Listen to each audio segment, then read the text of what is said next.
There's a major recurring problem with RV water systems out there that not a lot of people are talking about, and those that are talking about, I see a lot of people frankly giving bad advice. Hey everybody, Josh the RV Nerd. Welcome to Bish's RV, back here in the service area of my hometown Coldwater, Michigan superstore, where somebody just came up to me. I overheard one of our technicians describing another person came in with an overpressurized water system. And I went, what do you mean, another? There's not a lot of people talking about this. Not a lot of people realize that RV water systems are only rated to handle somewhere between 40 to 50 PSI. You start getting above that, and what happens is, RV water lines are made out of PEX material, and PEX can stretch like crazy in case it freezes. That's not the problem. The problem is where the PEX lines meet the fittings. Those things don't stretch like Mr. Fantastic from the Fantastic Four. Those things are fixed in their size so that fittings can go upon them. Well, RV water systems are only rated for 40 to 50 PSI because much more than that, and the PEX line starts to stretch out past where the fitting will hold it. And if you try to stretch that line too much, I don't care what kind of PEX crimping you have on it, eventually something is going to start dribbling and bleeding out. We had another situation where there's a local campground here that isn't very busy yet that has overpressurized water lines, so that if everybody's trying to take a shower all at the same time, they could all do that. But the problem is, if you go there during slow season, you get too much water pressure in your RV, and you end up with leaking water lines that's not even a manufacturer's factory defect. It was self-inflicted. What can you do to avoid it? Thankfully, it's pretty simple and pretty easy. Essentially, just get you one of these. Simple little water pressure regulator. Now, there are a number of these out there. I prefer the one that I have in hand, and I'm not, I don't care where you buy it. I don't care if you buy it from us, from another dealer, off Amazon. I just want to put this out there to help the community. You know, this is not about trying to sell you something. I'm not going to give you an Amazon affiliate link where I get pennies on the dollar if you click one of these things. That's not what this video is about today. I want to help you stay out of the service center and avoid potentially massive expensive damage. I've seen RV insurance claims completely total out an RV because of just overpressurized water lines from a campground, and the person didn't know. Now, technically speaking, that stuff is listed in your owner's manuals, but let's be just absolutely, I'd rather be Josh, but I'll be frank for a minute.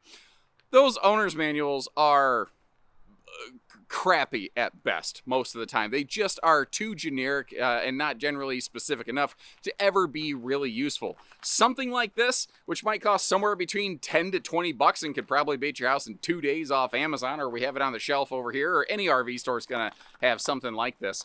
These things solve that problem because basically they're factory preset at 40 to 50 PSI. But here's where I'm saying I personally feel, and this is just my opinion, but I personally feel you're getting a lot of bad information out there from a lot of folks that also make video content.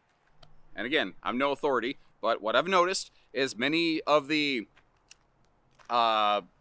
self-proclaimed "I'll teach you how to not camp like a ding-dong" experts, they will recommend you get one of these things.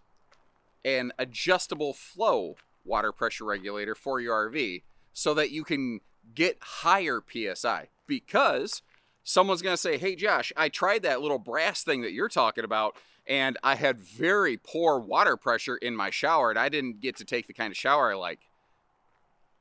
Yeah, that's what RV water systems are rated for. A lower PSI. They don't give you that super high pressure blasting pressure wash shower like you would get at home. And you can roll the dice. You can say, well, I don't want to use the regulator. I want one of those high pressure showers. You can roll the dice, but you are running the risk every time you do that of causing something to start dripping or leaking somewhere. And these adjustable flow things provide you with a false sense of security. Anytime I've ever seen anybody on video ever say, hey, get one of these adjustable flow things, they've never said, but if you put it up over 50 PSI, you do run the risk of damaging your RV water system. Nobody ever says that. They say, you can get it off Amazon and here's my link to it so that I get a couple bucks when you do it. I don't like the adjustable flow ones because you can unintentionally, unknowingly damage your RV while thinking you've provided yourself with the safe haven to avoid any sort of issues.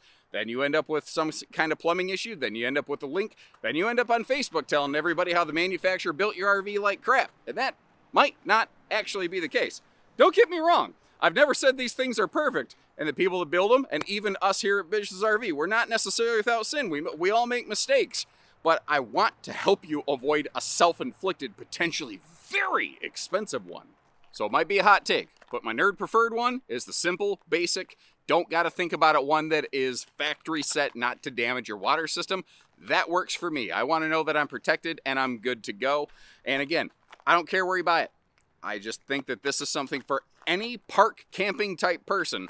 I think you want one of these, because I'd rather see you around the campfire and not see you in the service center. I cut my finger this morning, in case you're wondering why my finger looks extra weird today. Anyway, I know this is a lot of talking about one simple little object, but I saw it again today. I see it with way too high of a frequency, something that could be completely avoided so simply and so easily. So get yourself protected, stay out of the service centers, and have a great time. Until next time, though, take care, stay safe, have fun, and happy camping, everyone.